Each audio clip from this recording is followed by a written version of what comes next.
kushtetuese është i barazvleshur me një dispozit të kushtetutës. Pra krijon ato që ne do e quajmë më pas precedent në rastin konkret apo krijon një standard për të gjitha kërkesat e tjera të cilat kanë pothuajse të njëjtin objekt ose një objekt të parafër.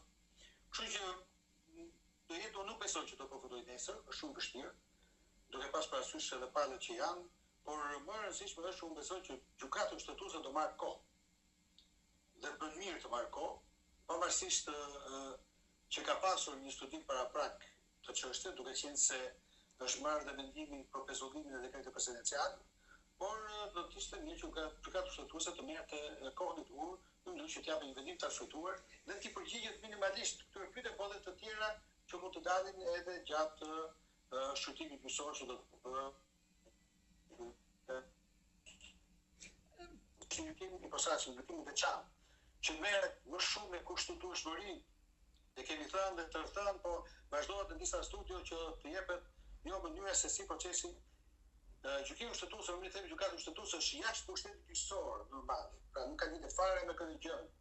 Nuk ka lidhje fare me mënyrën se si organizohet pushteti gjyqësor.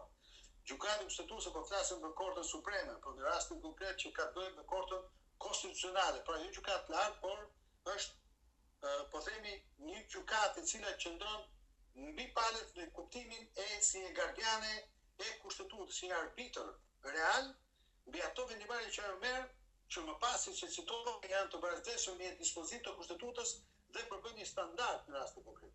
Nuk mund të dalë dot gjykata kushtetuese mbi ato vendime që ka dhënë më parë në vitin 2021 për rastin e kryetarit të VAUD-s, apo dhe vendime të tjera të ngjashme. Është një standard i krijuar nga vetë gjykatë dhe përbën precedent. Kështu që ai që unë i pres të gjitha ato opsione që thash, sepse në këtë vend jetojmë, por ajo që nuk mund ta gëvtisë është fakti dhe si jurist që për hir të interesit publik do duhet shkelë kushtetutën. Për asnjë lloj arsye nuk mund të shkelë kushtetuta.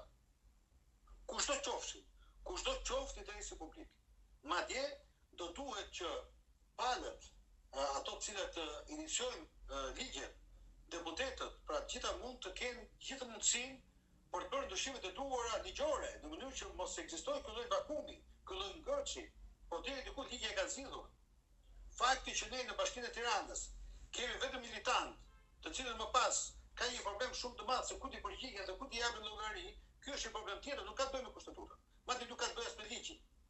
Ky ka të bëjë me orekset politike, të cilat politika e ka në dorë, ata që janë bëjnë, po themi, ligjet, të ndërmarrin iniciativat e duhura ligjore për të ndryshuar, nëse do duhet, një ligj të posaçëm, apo pse jo një ligj organik, siç është ligji në rastin konkret 139/2015. Ato ligjet e famshëm 62C, mund të thuhet me arsye parasye, mund të ndryshohet, mund të hiqet fare, çfarë si ka. Por ama mund të ndërmerret nëse do duhen në iniciativa ligjore. Kushtetuta është ajo dhe duhet respektohet ashtu siç është. Kushtetuta nuk mund të bëhet pasimi si një leckë që kur duam e grisim, kur të duam e coptojmë, kur biem dakord të bëjmë atë, sepse ndoshta në emision tjetër më pas do flasim edhe për iniciativat e tjera, po themi kushtetuese, ndryshimin e kushtetutës. Duket se janë pjekur si 2008-ën, është shumë gati. Po, kjo është fatkeqësia tjetër më pas, që do duhet bëjmë një senat sepse na duhen për goca qoka që të qëndrojnë ca njerëz aty për të kaluar atë pensionin, apo gjëra të tjera që ne nuk kemi lidhje fare me senatin. E kupton, tani nuk e di, një italianët kur dëgjojnë që do bëhet senat Shqipëri, qeshin për një senat nuk e di sa qindra vjeçar apo shumë herë më tepër, kupton? Në rast të aq më tepër do të marrësh edhe personazhet që mund të futen senat këtu. Një senat ku fliste Ciceroni, kështu që më bën për të qeshur realisht, dhe kemi ne me senatin. Senati konceptohet në ato vende ku faktikisht mund të ketë përveçime të ndryshme në kuptimin pse jo të etnisë, ku jo, po siç është po themi ka vende të caktuara ku kanë ato landet ose pse jo ato regionet ose ato krahinet pa cilët janë shumë të mëdha, që do duhet të ketë përfaqësues krahinor etj. Çfarë lidhje kemi ne me senatin? Mezik bëjmë 2 milion banor që jetojnë këtu në këtë vend dhe mund të jemi 5 në gjithë vota apo 6 që si ka. Çfarë lidhje ka senati me ne? Pra kjo lloj reforme konstitucionale, e cila bëhet thjesht për rekse partijake të dy forcave të mëdha politike, është për ta keq. Asushis do ndryshojnë kushtetutën, sepse sa herë që ndryshojnë kodin zgjedhor, ndryshojnë kushtetuta, për sa i përket ligjit të zgjedhjeve. Edhe ky është një problem shumë i madh që aty bien dakord, sepse edhe ulja numrit të deputetëve nuk është problemi në kuptimin e kostove. Problemi vërtet janë vetë deputetët. Dhe gjitha kjo bëhet për të ruajtur këtë lloj statuari në kuptimin e përfaqësimit të forcave më të mëdha politike, edhe njëra në opozitë të tjetra në pushtet, por të mos i lënë hapësirën e duhur partive të vogla të cilat të dhanë disa shkëndija që mund të jenë faktor politik në këtë vend, në mënyrë për të mbyllur ato, sepse do duhen shumë herë mira voto më shumë që të përfaqësohesh në kuvend nëse do tulet numri i deputetëve. Avokat, ju mora shumë kohë, të lutem edhe diçka të fundit kam, qofse Jo, të falenderoj. ishte pamëre.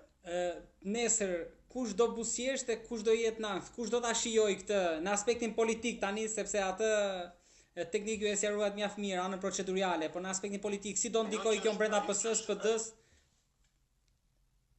Shiko, ajo që është nxirr dhe mund të dali po themi çu e verdh, mund të jetë balluku. E nxirr gjithsesi është një vend tek ju, po nuk të total. Sepse unë besoj që e priste, por gjithsesi mbahet nga fatet që kanë qenë.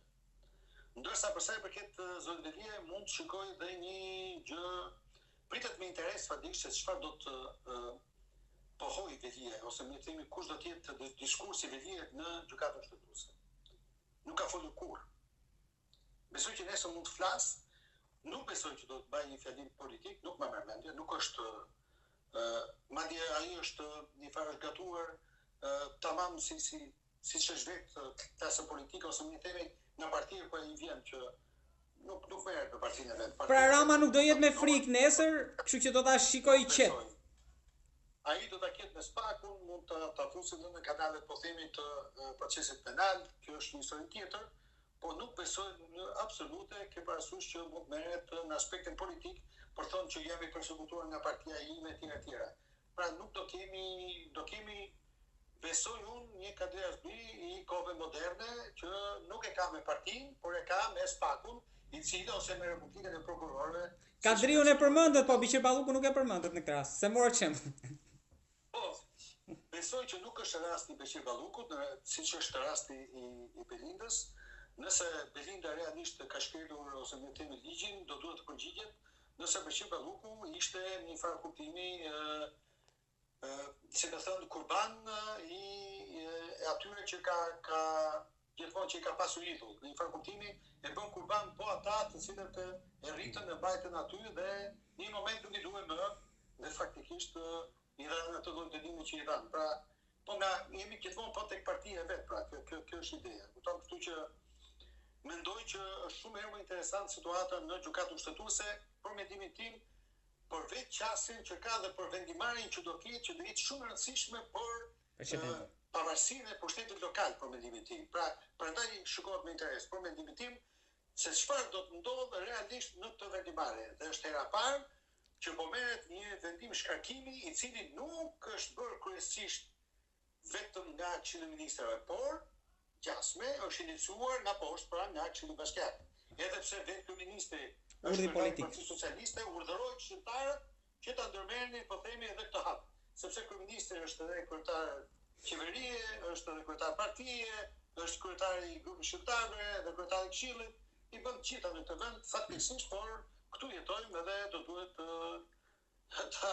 nuk e di, do duhet ta marrim këtë situatë kështu pikërisht siç është dhe ta analizojmë këto elemente që ka.